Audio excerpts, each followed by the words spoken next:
We're here at the presidential administration in Kiev. We're waiting for President Poroshenko of Ukraine to meet the German Chancellor Angela Merkel. The Germans have a lot to lose in instability in Eastern Europe that's happening in Ukraine because they're Russia's biggest trading partner and Russia is one of their biggest trading partners. So the Germans are very interested in seeing this conflict come to a close, and that's what Merkel, the Chancellor, is here about.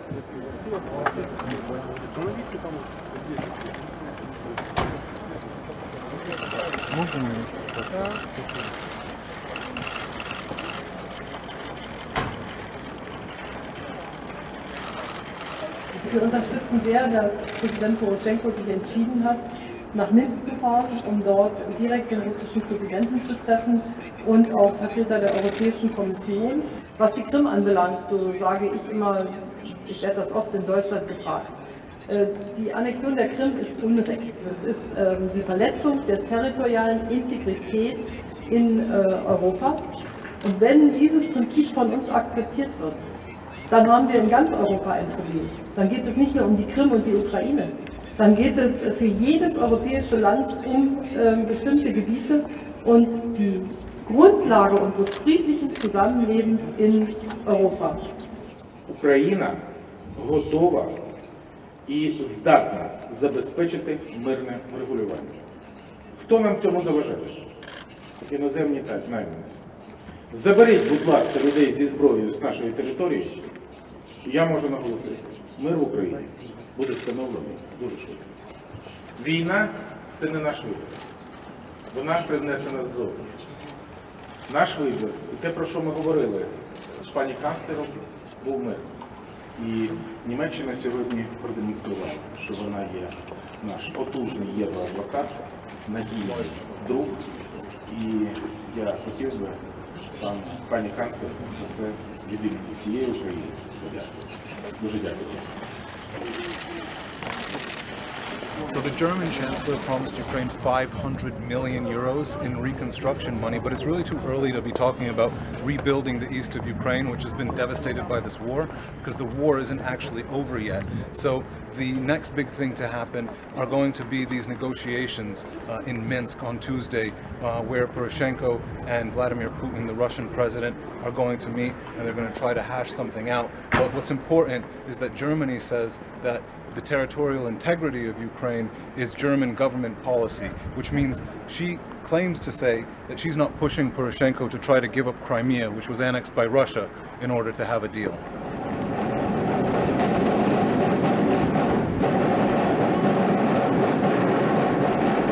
We're at the Independence Day parade. Ukraine has decided to mark it this year with a military parade.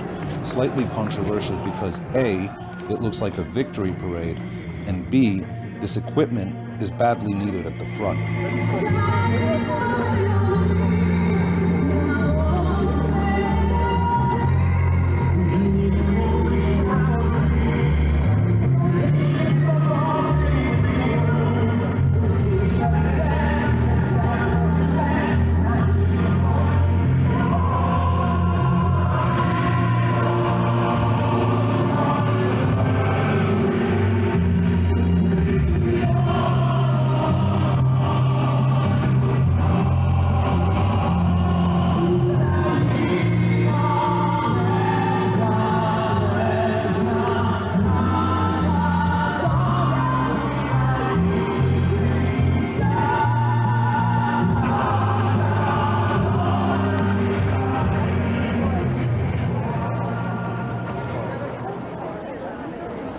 Він не нужен, навіть близько. Ні, він може бути потрібний тільки не в такому форматі. Це зробили просто як параду роль. Прийшлися вони, для кого вони це показали, що в нас є армія, що в нас є техніка. Подивіться, які БТРи йшли. На передовій ні одного нового сучасного БТРа немає. У нас уїхало 100 чоловік, вернулися звідти живими, да, всі, 34 чоловіка, остальні либо 200, либо ранені.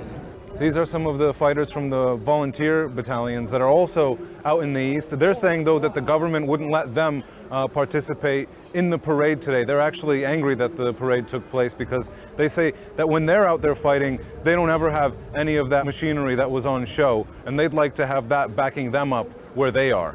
Недавно организация Human Rights Watch написала доклад о том, что в вашем батальоне не всегда очень хорошее поведение, что якобы машины отжимаете, расстреливаете людей. Такое есть?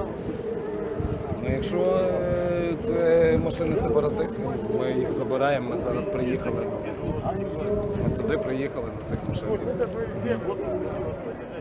Щоб когось взяти з мирних громадян і розстріляти, тому що дикі люди, варвари, російські, скільки ми взяли полонених, коректировщики, вони з російськими паспортами, в смс-ках, їхніх телефонах, координати наших квадратів, де ми стояли. А где вы, что вы делаете с пленными российскими солдатами? В СБУ їх, ну так, оскільки я знаю, контррозвідка їх забирає. Ми передаємо їх, ну а я, по-перше, не вмію ні допиту вести, ні психологію людини також треба добре знати, щоб знати, як задавати їй запитання, які, як, коли. Ну, бачив я одного коректировщика, це, я не побоюсь того сказати, да, ми його мучили. Ми йому брали плоскогубцями за сосок, в нього він болю не чує, ну, взагалі болю не відчуває.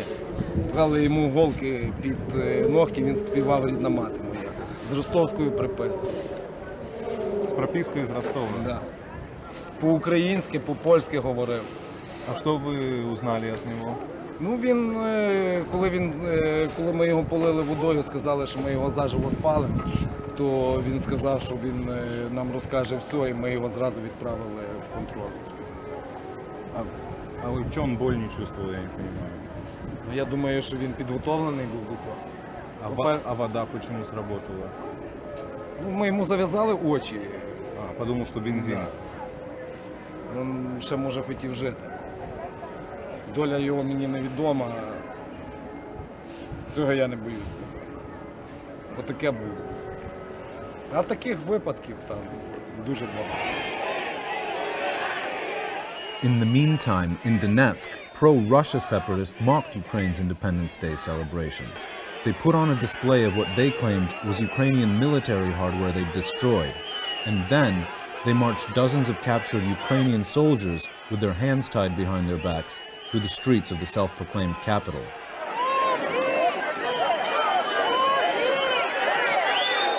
The soldiers were forced through a gauntlet of jeering onlookers. Members of the crowd threw trash at them. Then, water trucks were sent after the prisoners of war to clean the streets that they had walked on. Human Rights Watch said the parade was a violation of the laws of war and amounted to humiliating and degrading treatment.